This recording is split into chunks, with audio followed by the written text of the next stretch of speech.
81. Mon Dieu, voici que l'eau de ta faveur est arrivée jusqu'à la pierre. La pierre a été fécondée. De la pierre, un arbre est sorti. L'arbre a porté feuilles et fruits. De cet arbre, le produit n'est que joie. Sa saveur n'est qu'intimité. Son parfum n'est que liberté. Cet arbre plonge ses racines dans la terre de la fidélité. Ses branches se déploient dans l'air de la satisfaction. Il a pour fruit la connaissance, de même que la pureté. On récolte sur lui la vision et l'on y cueille la rencontre. Khwaja Abdallah Ansari dans Cri du cœur, Munajat. 82.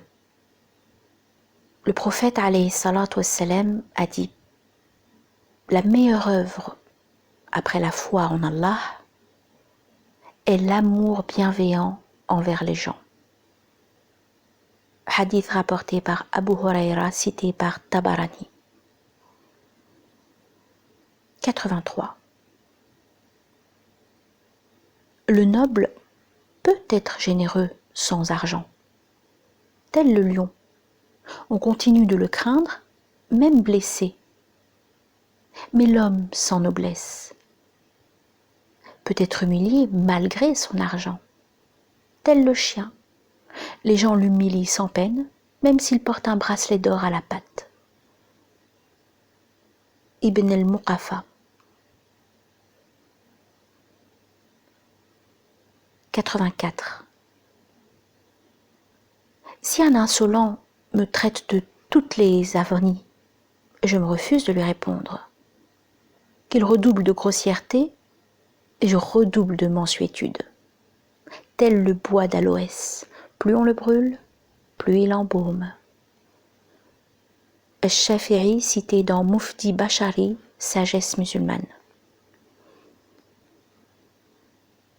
85. Le messager d'Allah, alayhi salatu wassalam, a dit: j'ai été envoyé pour parachever l'excellence et la noblesse du comportement. Hadith cité dans Malik el-Muwatta.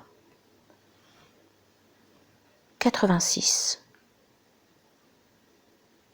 L'homme ne peut être frappé d'un châtiment pire que la dureté du cœur. Allah ne se courrouce pas contre un groupe de personnes sans qu'il note de leur cœur la miséricorde. Malik ibn Dinar, cité dans Tafsir al-Qurtubi.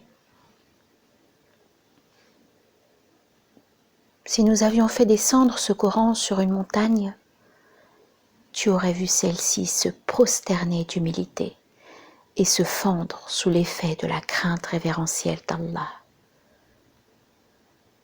Surat al-Hashr, verset 21.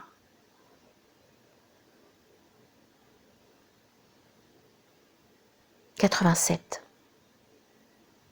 Pour être préservé spirituellement, salama, il faut, ô disciples, fuir les gens, excepté ceux dont l'état spirituel est bénéfique aux autres et dont les paroles ramènent à Allah.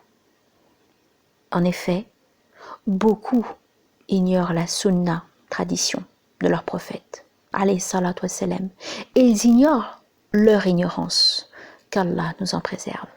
Comme leur ignorance est grande, elle ne l'est tellement que lorsqu'ils voient quelqu'un abaisser son âme, ne lui attribuer aucune valeur, la considérer comme méprisable, l'humilier et n'en faire aucun cas, et de plus, s'écarter de ce bas monde et de ces gens, ils le sous-estiment, ne lui attribuent aucune valeur, le trouvent mauvais, pesant, repoussant et le prennent en aversion.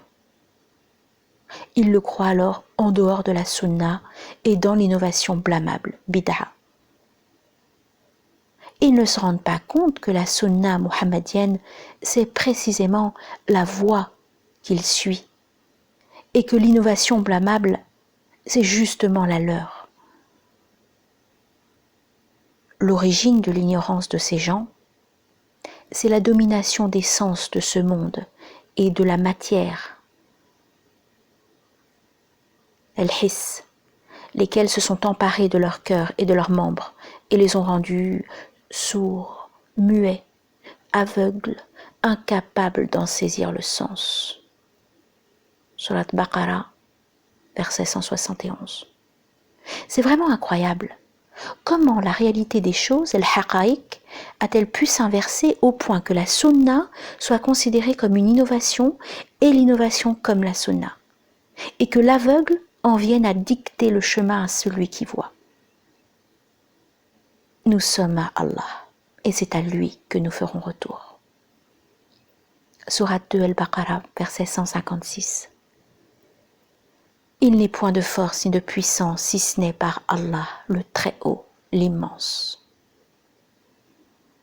El-Arabi Ad-Darkawi dans Rasaïl. 88. Soufiane ibn Abdullah al-Thaqafi a dit: Je demandais, ô messager d'Allah, qu'est-ce que tu crains le plus pour moi? Il, alayhi salatu wassalam, prit alors sa propre langue, puis répondit: Ceux-là. Hadith rapporté par Soufiane ibn Abdullah al-Thaqafi, cité par At-Tirmidhi.